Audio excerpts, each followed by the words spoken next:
وہ لوگ کہ جن کو انہوں نے ہدایت عطا فرمائی، اللہ کا پیغام پہنچایا اور ہفتے کے روز شکار کرنے سے انہیں منع کیا، ہفتے کے روز شکار کرنے سے ان کو منع کیا۔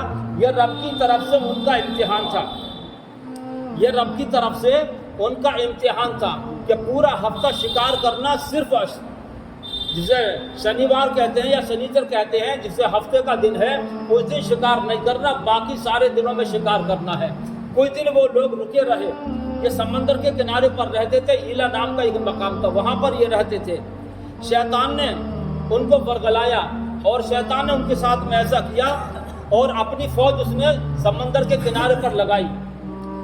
ہفتے کا دن آتا تو شیطان مچھلیوں کو بہت زیادہ کناروں پر لے کر آتا، ہفتے کا دن ہوتا تو مچھلیوں کو کنارے پر لے کر آتا، اور جب ہفتے کا دن ختم ہو جاتا تو مچھلیاں بہت کم آتی۔ اب یہ لوگ جو سے سوچنے لگے کہ ہمیں اس دن شکار کرنے سے منع کر دیا گیا ہے اور اس دن مچھلیاں زیادہ آتی ہیں، اب ہم کیا کریں؟ یہ ہمارا روزگار ہے، یہ ہمارا کاروبار ہے۔ تو شیطان نے ان کے دماغ میں پھندا فٹ کیا اور نہ ورگلایا کہ دیکھو ایسا کرو، ہفتے کے دن تمہیں شکار کرنا منع کر دیا گیا ہے، تمہارے مذہب کے اعتبار سے، تمہارے دین کے اعتبار سے، تمہارے پیغمبر نے منع کر دیا ہے، لہٰذا تم ایسا کرو کہ سمندر کے کنارے کنارے نالیاں بنا لو، اور نالیاں بنا کے آگے کو بڑے بڑے گڑھے بنا لو، وہ نالیاں ان گڑھوں سے ملا لو، اور ہفتے کے دن ان نالیوں کا پانی کھول دیا، مچھلیاں نالی کے ذریعے ان گڈھوں میں پہنچ جائے کریں گے، تبھی اس کو بند کر دیا کرنا، تبھی بند کر دیا کرنا، مگر اسے پکڑنا مت۔ ایسا اگر تم کرو گے تو تمہارا عمل بھی ہوتا رہے گا اور تمہارا شکار بھی ہوتا رہے گا، تمہاری نافرمانی بھی نہیں ہوگی۔ تو یہ بات جو تھی شیطانوں کے دماغ میں ایک دم فٹ ہو گئی کہ ہاں بات تو صحیح ہے، ہم اس دن شکار نہیں کریں گے، اس دن پکڑیں گے نہیں، بہرحال ایسا کریں گے اس دن ہم گڈھوں میں لے لیا کریں گے، پکڑیں گے اس دن نہیں۔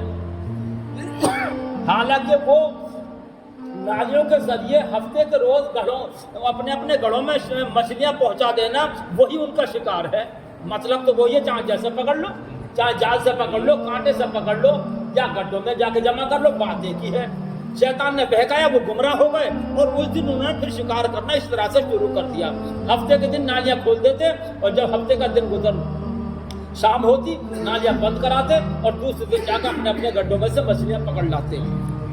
اس طرح سے وہ چلتے رہے۔ حضرت داؤد علیہ السلام ان کو منع کرتے رہے کہ ایسا نہ کرو، یہی ہفتے کے دن شکار کرنا ہے، چاہے کوئی طریقہ اختیار کر لو، وہ ہفتے کے دن ہی شکار کرنا ہے، یہ بھی تمہاری نافرمانی ہے۔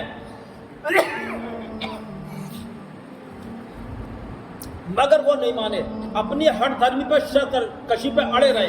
شیطان ان کو دابے رہا کہ نہیں مانا نہیں، تم کہنا کہ نہیں ہم کب شکار کر رہے ہیں، یہ ہفتے کے دن شکار کرنا کب ہوا، لہٰذا ہم تو ہفتے کے دن شکار نہیں کرتے، دوسرے دن شکار کرتے ہیں، پکڑ کر لے کر آتے ہیں۔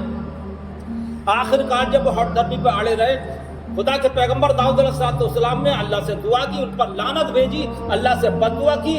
حال یہ ہو گیا کہ ان سب کی صورت اللہ نے مست کر دی، انسان سے سب کو بندر بنا دیا، ساری قوم بندر بن گئی۔ جو لوگ باز رہے وہ الگ ہوگا، اور جو اپنے ہٹ دھرمی پہ اڑے رہے وہ سارے کے سارے بندر بن گئے، ان پر لعنت پڑی، اور وہ اسی طرح سے چند دن کے اندر ہلاک ہو کر رہ گئے۔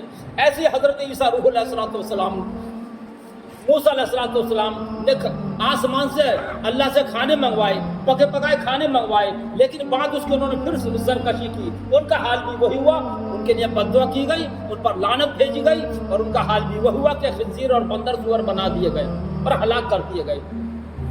تو وہ کہتے ہیں کہ ہمارے باپ دادا تو پیغمبر ہیں۔ اللہ نے جواب دیا اگر تمہارے باپ دادا پیغمبر ہیں تو تم نے ان کی بات کیوں نہیں مانی؟ اگر تم ان کی بات مانتے تو وہ تم پر لعنت نہیں بھیجتے، تم پر عذاب نہیں آتے، تمہاری نسلوں کو تباہ نہیں کیا جاتا۔